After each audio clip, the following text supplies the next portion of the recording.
welcome to Empowered by AI. I'm Michelle Nutsi-Silva. This podcast is for women building what's next and using AI with intention.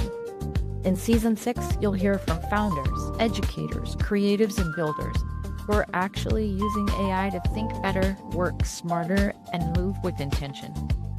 We're learning from conversations about readiness, literacy, and taking action, because every episode gives you ideas you can use immediately. Let's get into it. All right. We have Jelena with us today, and I am so excited to learn from you. And I want to give you just a minute to introduce yourself and tell us a little bit about how you came into working with AI. Thank you, Michelle. I'm so excited to be here with you today. Was really looking forward to this interview. So yeah, I'm Jelena. I've been working with AI since, let's say, 2023, when people started using ChatGPT, when generative AI became a thing. So my background is not in AI. My background is in training, corporate training specifically. I've been in that sphere for more than 10 years now. And overall, I've been in education for more than 15 years. So always focused on education, and that's where my interest for AI comes in. So working with people with teams, with individuals, as well as a coach, as a team lead, as somebody who develops training for people, I quickly understood that people need support to not only to use AI, but also to understand how to use it properly for their own life and work. And then also myself, I have been using it very extensively. I use it every day, of course. I'm pretty sure you do too, and many of our listeners as well. And it's just a natural need that exists to support people who may not be that comfortable with using AI, or who may not find those use cases that truly unlock those benefits. When we speak about potential benefits in productivity, in doing things in a more streamlined way, or just in general being happier at workplace or in your life, being more supported with a thinking partner that AI can be as well. So yeah, that's my background, and that's how I came into AI. And because I love working with people and helping them grow, as well from a coaching perspective that I also bring into my work, this really seems as a natural progression in 2025 and 2026. Yes. And I know you often say that the real challenge isn't AI itself, but helping people feel confident and capable. What are you seeing right now? Where does that confidence most often break down for leaders or founders? And why do you think that happens? Very good question.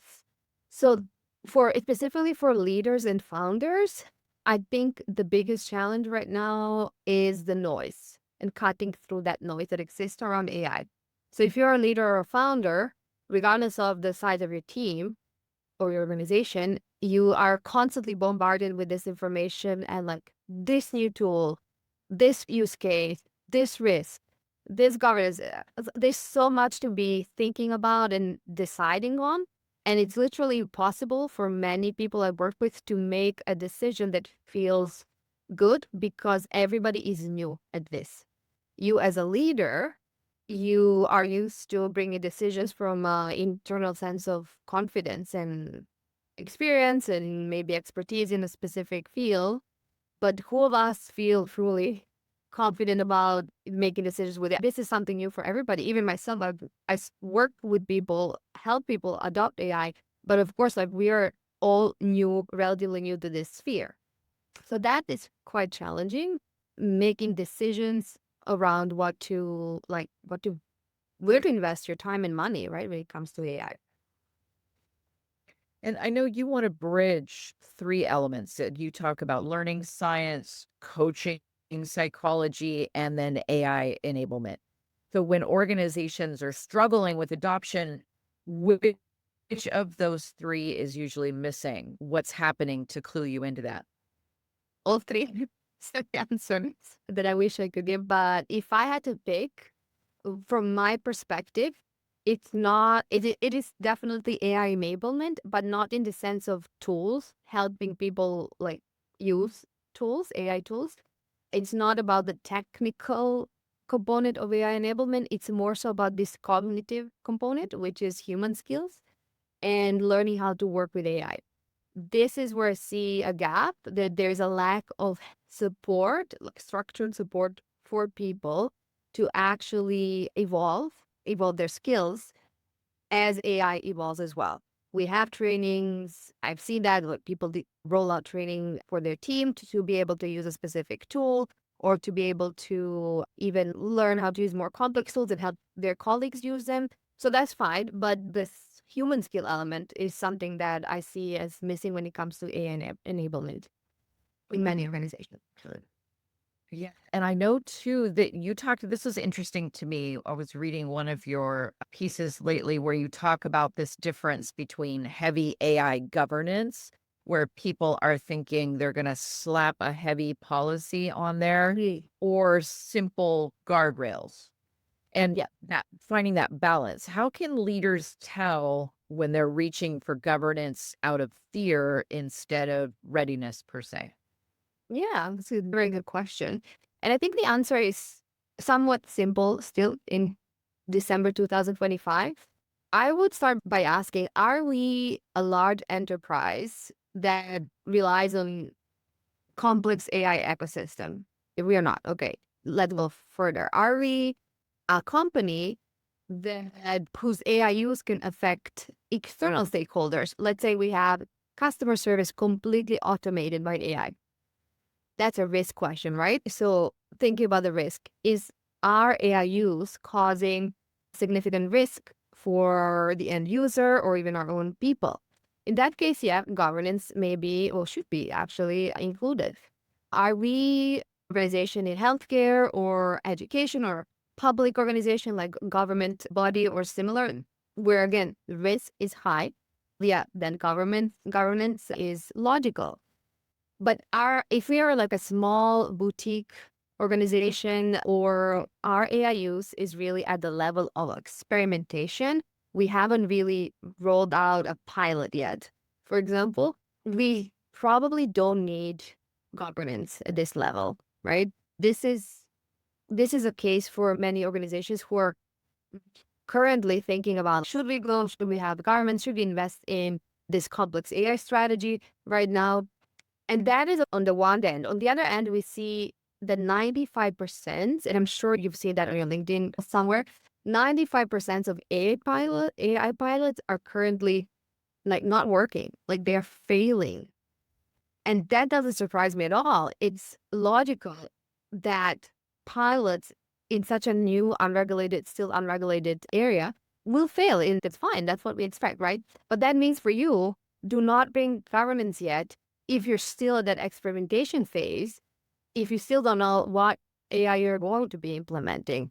So for many people, they can actually step back a bit and instead of governance, introduce guardrails, like those things that you mentioned, that could not equally, but they could control your AI use. They could mitigate the risk, but in a more efficient way, less stress for the owner, less stress for the team as well. So I guess that would be like a simplified way of looking at things. But of course, governance is always a good thing to think about, right?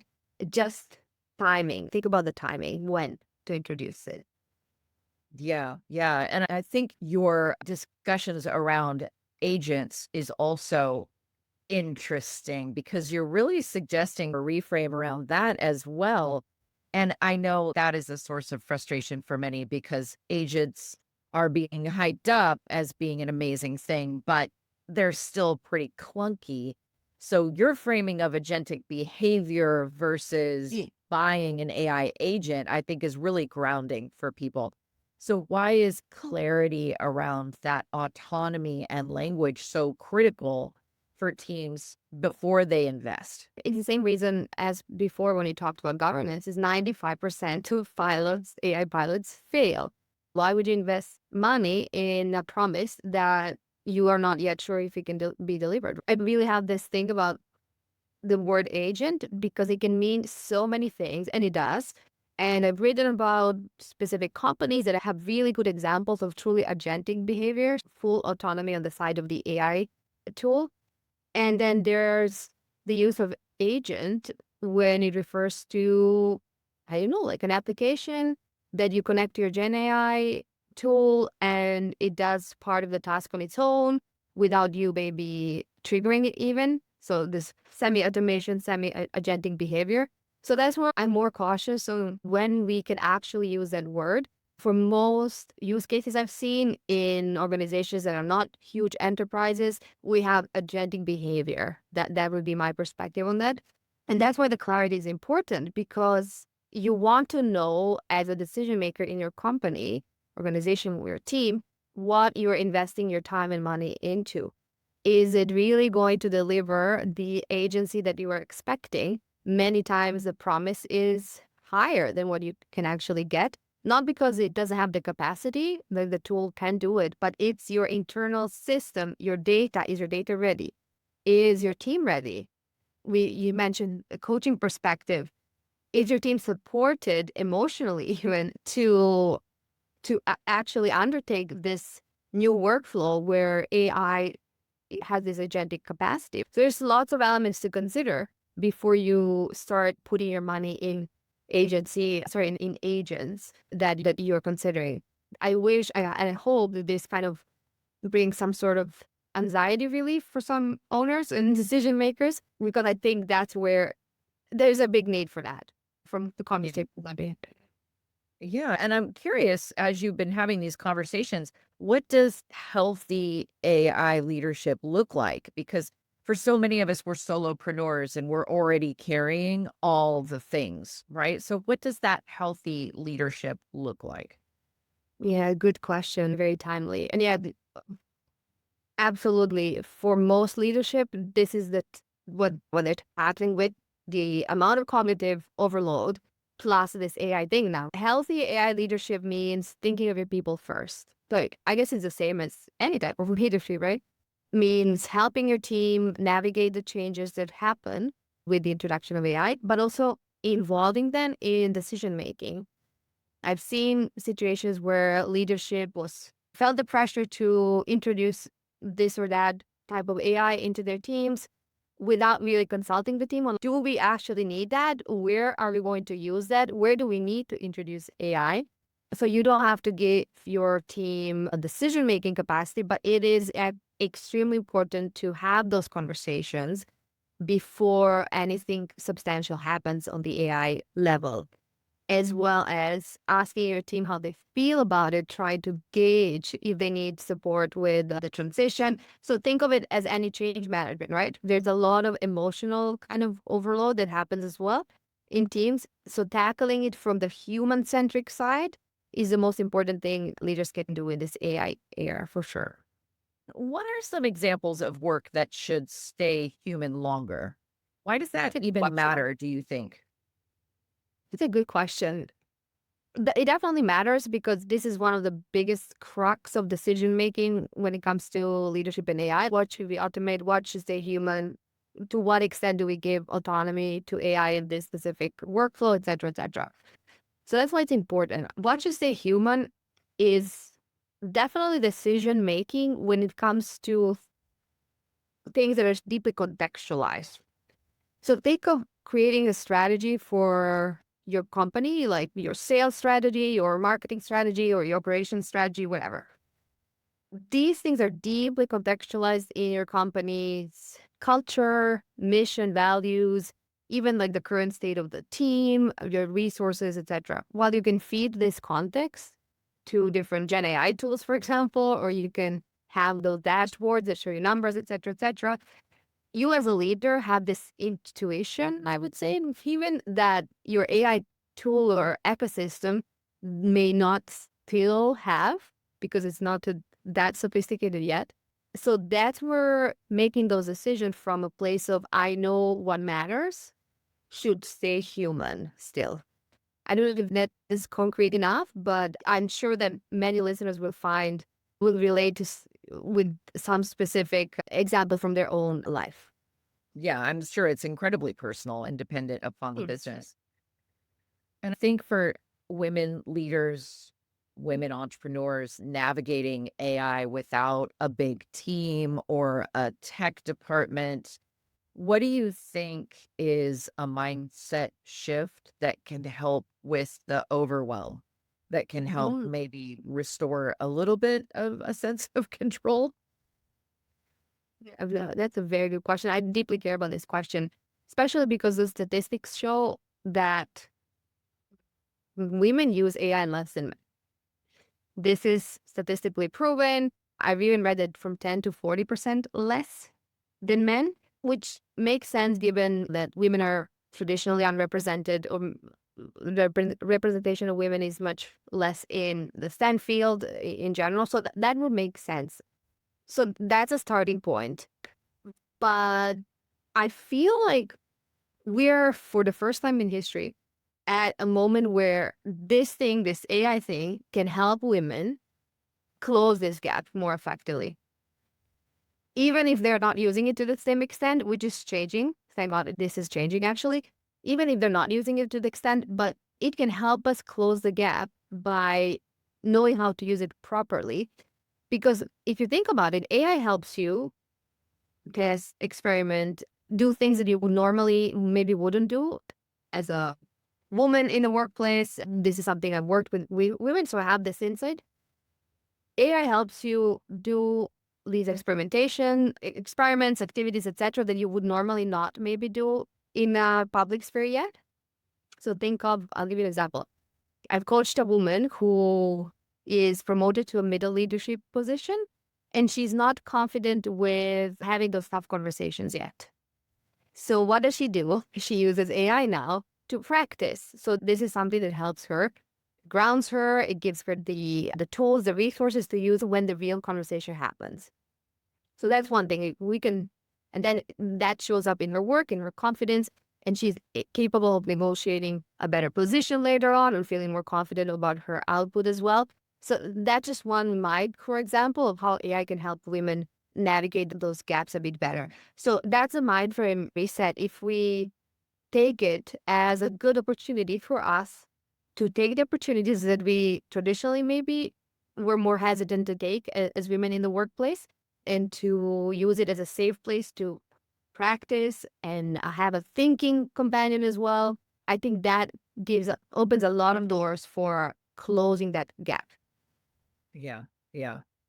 Now, for this final part of the interview, we're hoping that you can walk us through a simple, maybe practical exercise that listeners can do this week. Maybe defining one clear AI guardrail or mapping a task by level of autonomy. Are you interested in maybe walking us through something? That would be fantastic. Gosh, let me see what it could be. It could be, let's do what I do with my clients as well, which is that first part where we decide whether a task is worth automating. Will we ask AI to execute for us? We ask it to maybe start a task, to draft it? Or will we ask it to just be a thinking partner before we start doing the work as humans?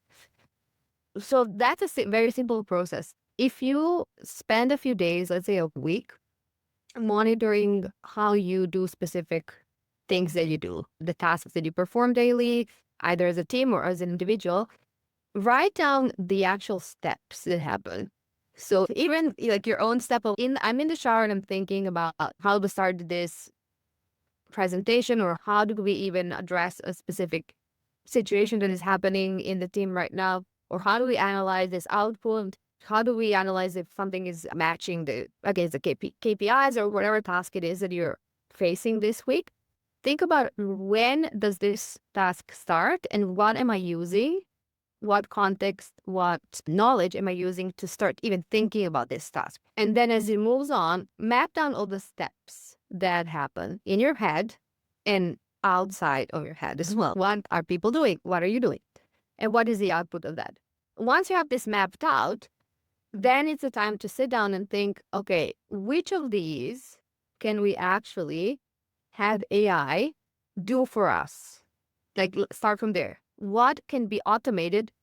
And the leading question to determine that is, what level of human judgment, of complexity, it requires in order to be executed successfully. So if it's something like writing an email, with all the information that it has, with all the context, etc. So we are safe. We can safely delegate that to AI, and we can rely that it writes that email correctly. What we cannot rely on, that it uses the exact tone that we want, or that it maybe notices a specific, I don't know, political delicacy, something that is really only human to notice. So these things we cannot have AI do for us, but we at least know that it can draft, right? It can draft an email, then we can look at it. Or we can feed it context, etc., etc. But again, if it's a very high stake assignment, you still want people to be there monitoring what happens with AI. So once you decide what can be truly automated, what can AI can do instead of you, then you move on to where can AI start a task, like where it can actually give me this, save my time by making a start. And for many people do this with 90% of work that they do, simply because it lowers the tension and the anxiety around starting to do something that feels so overwhelming in their heads. You've probably been there. I've been there myself when you procrastinate a thing because, oh, it's such a huge thing I have to finish. So, but it is good to think about, am I starting this with AI because it lowers my anxiety, or is it because this is really truly the right thing to do with this specific task? And then from there, you go backwards and say, which parts of this workflow have to be human, have to be guided by our decision? Again, going back into what it is, it's deeply contextualized tasks where still AI cannot have this level of sophisticated thinking to say, hey, by the way, you're not supposed to be doing this because your values are, et cetera, et cetera. It's not going to challenge you. So that's like a very simple, in a way, process to be thinking about things from automation back to human. That's a workflow that normally helps do this in a streamlined way. Yes. And I'm so grateful for that framing, because I think sometimes people feel a little bit behind, or they feel a little rushed to grab onto something. And it's really this slower, thoughtful process that's going to help them get to a better outcome. Absolutely. Yes.